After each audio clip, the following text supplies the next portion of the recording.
नमस्कार दोस्तों, मैं आकाश जनपक्ष मीडिया में आप सभी का स्वागत करता हूं। दोस्तों, आज देश की मेहनत का जनता तमाम तरह के संकटों से घिरी हुई है। नौजवानों के सामने रोजगार का संकट, महिलाओं के सामने सुरक्षा का संकट, किसानों के सामने खेती का संकट और मेहनतकश मजदूरों के सामने रोजी रोटी का संकट। दोस्तों, इन सभी संकटों के बावजूद आज मौजूदा सरकार और गोदी मीडिया मेहनतकश जनता के बीच में यह तस्वीर पेश कर रही है कि 2025 तक स्वर्ण युग आ जाएगा। लेकिन दोस्तों, आज लोग भूख से तड़प कर मर रहे हैं। नौजवान बड़ी संख्या में आत्महत्याएं कर रहे हैं। महिलाओं के साथ बलात्कार हो रहा है। दोस्तों, गोदी मीडिया का इन सभी समस्याओं से दूर दूर तक कोई लेना देना नहीं है। दोस्तों, जब कुछ पत्रकार मेहनत का जनता की बर्बाद स्थिति पर रोशनी डालने का काम करते हैं तो उन पर हमले कर दिए जाते हैं, उनका अपहरण कर लिया जाता है और यहाँ तक कि उनकी हत्याएं भी कर दी जाती है। दोस्तों, कैज की एक रिपोर्ट के अनुसार पिछले साल की तुलना में पत्रकारों की हत्या में लगभग 19% तक बढ़ोतरी हुई है। तो आप सभी के सामने यह रिपोर्ट पेश है। हाल ही में कैज यानी committee against assault on journalist नामक संस्था ने पूरी दुनिया में बढ़ती पत्रकारों की हत्याओं पर एक रिपोर्ट सार्वजनिक की है।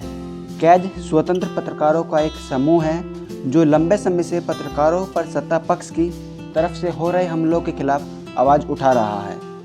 यह समूह दुनिया भर में व्यापक सर्वे के आधार पर सालाना पत्रकारिता से संबंधित अपनी रिपोर्ट भी प्रकाशित करता है। पिछले साल दिसंबर में आई इनकी रिपोर्ट चौंकाने वाली है। इस रिपोर्ट के अनुसार पिछले साल की तुलना में इस साल पत्रकारों की हत्याओं में 19% तक बढ़ोतरी हुई है। इस साल काम करते दौरान 67 पत्रकारों की हत्या की गई है। साथ ही 65 पत्रकारों का अपहरण और 49 पत्रकारों को लापता घोषित किया गया है, जिनकी जानकारी किसी को नहीं मिल पाई है। भारत में पत्रकारिता के सिकुड़ते दायरे को समझने के लिए इस रिपोर्ट पर गौर करना जरूरी है। इस रिपोर्ट के अनुसार पत्रकारों के लिए सबसे खराब देशों की सूची में चीन के बाद दूसरा स्थान भारत का है। भारत में सत्ता पक्ष के खिलाफ लिखने या बोलने की आज़ादी पर पिछले कुछ सालों में तेजी से अंकुश लगाया गया है। इसका एक तथ्य यह है कि पिछले साल लगभग 363 पत्रकारों को फर्जी मुकदमे में जेल जाना पड़ा। इनमें से कुछ पत्रकारों पर तो UAPA जैसे देशद्रोह तक के मुकदमे भी लगाए गए।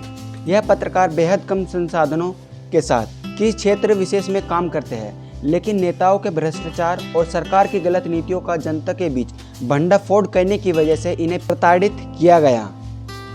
उत्तर प्रदेश में पत्रकारों पर बढ़ती हिंसा मौजूदा हालत की एक तस्वीर पेश करती है। योगी ने मुख्यमंत्री बनते ही अपने ऊपर चल रहे सभी आपराधिक मामलों को बंद करवा दिया था। इसके खिलाफ बोलने पर उसने कितने ही पत्रकारों को धमकाया और जेल तक में डलवाया था। योगी के राज में स्वतंत्र पत्रकारिता पर सबसे ज़्यादा हमले हुए हैं। रिपोर्ट के अनुसार योगी के मुख्यमंत्री बनने से अब तक लगभग 12 पत्रकारों की हत्याएं और 138 पत्रकारों पर हमले हुए हैं। इन हत्याओं के पीछे रेत माफियों, सरकार के गुंडे और पुलिस प्रशासन तक के लोग का मिलीभगत पाई गई है। इन हमलों में तेजी से मुख्यतः CAA और NRC कानून के खिलाफ चले आंदोलनों में देखने को मिली थी। यूपी में आंदोलन के दौरान रिपोर्टिंग करते हुए कितने ही पत्रकारों को केवल उनके मुस्लिम होने के चलते गिरफ्तार किया गया था।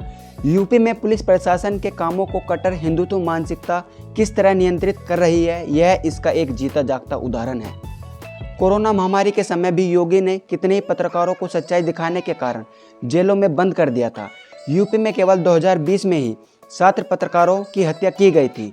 इनमें उन्नाव में अंग्रेजी के पत्रकार सूरज पांडे की हत्या भी शामिल है, जिससे शुरुआत में पुलिस प्रशासन ने आत्महत्या साबित करने की पूरा प्रयास किया था, लेकिन बाद में इसके पीछे पुलिस विभाग का ही एक आदमी का हाथ पाया गया। देश की राजधानी से सटे गाजियाबाद में पत्रकारिता में काम कर रहे विक्रम जोशी की भी दिन दहाड़े गोली मारकर हत्या कर दी गई थी। यूपी ही नहीं, देश के अन्य हिस्सों में भी कमोबेश की यह स्थिति नजर आ रही है। मध्य प्रदेश के सीधी जिले में बीजेपी विधायक केदारनाथ शुक्ला के भ्रष्टाचार के खिलाफ खबर छापने पर पत्रकारों को गिरफ्तार कर लिया गया था। थाने में उन्हें निवस्त्र तक किया गया था। इसी तरह मध्य प्रदेश के ही भिंड जिले में स्वास्थ्य विभाग की सच्चाई दिखाने पर 3 पत्रकारों पर आपराधिक मुकदमे दर्ज किए गए थे। यह तो महज कुछ उदाहरण हैं। पूरे देश में पत्रकारों पर हमलों की घटनाओं की बाढ़ आई हुई है। वर्ल्ड प्रेस फ्रीडम इंडेक्स 2020 के अनुसार प्रेस स्वतंत्रता के मामले पर भारत 142वें नंबर पर है। यह भारत में पत्रकारिता की दयनीय स्थिति को दर्शाता है। आज सरकार आर्थिक संकट के दौर में पूंजीपतियों के मुनाफे की दर को बरकरार रखने के लिए तेजी से जनविरोधी नीतियों को लागू कर रही है। जाहिर है कि इनके खिलाफ जनता का आक्रोश भी समय समय पर फूट रहा है। सरकार किसी भी तरह इन जन आंदोलनों को कुचलना चाहती है। जन आंदोलनों में जनपक्षीय पत्रकारिता की बहुत बड़ी भूमिका रही है। आज बहुत बड़ी मीडिया धराने पर मुट्ठीभर पूंजीपतियों का दबदबा हो गया है, जिस कारण आज मेहनत का जनता की किसी भी समस्या से उन्हें दूर दूर तक कोई लेना देना नहीं है। लेकिन सरकार के हजारों प्रलोभनों को त्याग कर आज भी छोटे छोटे समूहों में पत्रकारिता के मूल्यों पर चलने वाले लोग काम कर रहे हैं। सरकार को सबसे ज़्यादा खतरा इन्हीं से है। इसी कारण चाहे वो किसान आंदोलन रहा हो या फिर एंटी CAA आंदोलन, इस दौरान ही पत्रकारों पर सबसे ज़्यादा बंदिशें लगाई गई है। दोस्तों, अगर आप सभी को यह वीडियो अच्छी लगी हो तो हमारे काम को सपोर्ट कीजिएगा और ज़्यादा से ज़्यादा लोगों तक यह वीडियो पहुंचाइएगा। धन्यवाद।